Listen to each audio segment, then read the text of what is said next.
আওয়ামী লীগের কেউ যাতে নির্বাচনে স্বতন্ত্র প্রার্থীও হতে না পারেন বলেছেন গণ অধিকার পরিষদ। বিস্তারিত সংবাদ। আসন্ন ত্রয়োদশ জাতীয় সংসদ নির্বাচনে আওয়ামী লীগের কোনো নেতাকর্মী যাতে স্বতন্ত্র প্রার্থী হিসেবেও নির্বাচনে অংশগ্রহণ করার সুযোগ না পান এ বিষয়ে নির্বাচন কমিশনের ইসি যথাযথ পদক্ষেপ চেয়েছে গণ অধিকার পরিষদ।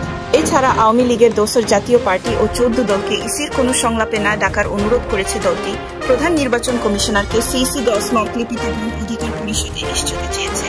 আজ বুধবার দুপুরে রাজধানীর আগারগাঁওয়ে নির্বাচন কমিশন কার্যালয়ে গিয়ে স্মারকলিপি দেওয়ার পর দলটির সাধারণ সম্পাদক মোহাম্মদ রাশেদ খান ও জ্যেষ্ঠ যুগ্ম সাধারণ সম্পাদক হাসান আল মামুন সহ নেতারা সাংবাদিকদের সঙ্গে কথাও বলেছেন। স্মারকলিপিতে বলা হয়েছে, গণহত্যার বিচার শেষ হওয়ার আগে স্বতন্ত্র প্রার্থী হিসেবেও নির্বাচনে অংশগ্রহণ ও কোনো ধরনের নির্বাচনী কার্যক্রমে আওয়ামী লীগের নেতাকর্মীদের অংশগ্রহণ করার সুযোগ নেই। বরং আওয়ামী লীগের নেতাকর্মীরা স্বতন্ত্রভাবে নির্বাচন করার সুযোগ পেলে নির্বাচন কমিশনের হাত ধরেই আওয়ামী লীগ পুনর্বাসিত হবে এবং পালিয়ে থাকা আওয়ামী সন্ত্রাসীরা নির্বাচনী প্রচারণার নামে রাজপথে সক্রিয় হয়ে অরাজকতা সৃষ্টি করার সুযোগ পাবে। গণ অধিকার পরিষদ বলেছে, বিগত 16 বছরে আওয়ামী লীগের নেতারা লুটপাট করে অর্থ উপার্জন করেছেন, তাদের অবৈধ টাকার কোনো অভাব নেই। সুতরাং পদপদবিতে থাকা আওয়ামী লীগের নেতারা স্বতন্ত্রভাবেও নির্বাচনে অংশগ্রহণ করার সুযোগ পেলে অর্থের ছড়াছড়ি ও পেশিশক্তির মাধ্যমে নির্বাচন বানচালে ষড়যন্ত্রে লিপ্ত হতে পারেন।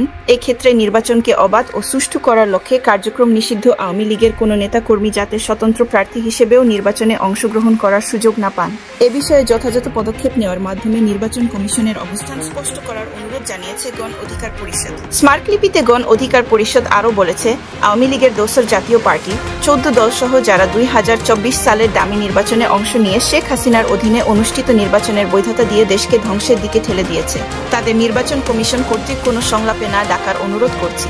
জাতীয় ঐক্যমত্য কমিশন যে দলগুলোকে নিয়ে আলোচনা করেছে, শুধু সেই দলগুলোকে নিয়ে নির্বাচন কমিশনেরও সংলাপ করার আহ্বান করছি।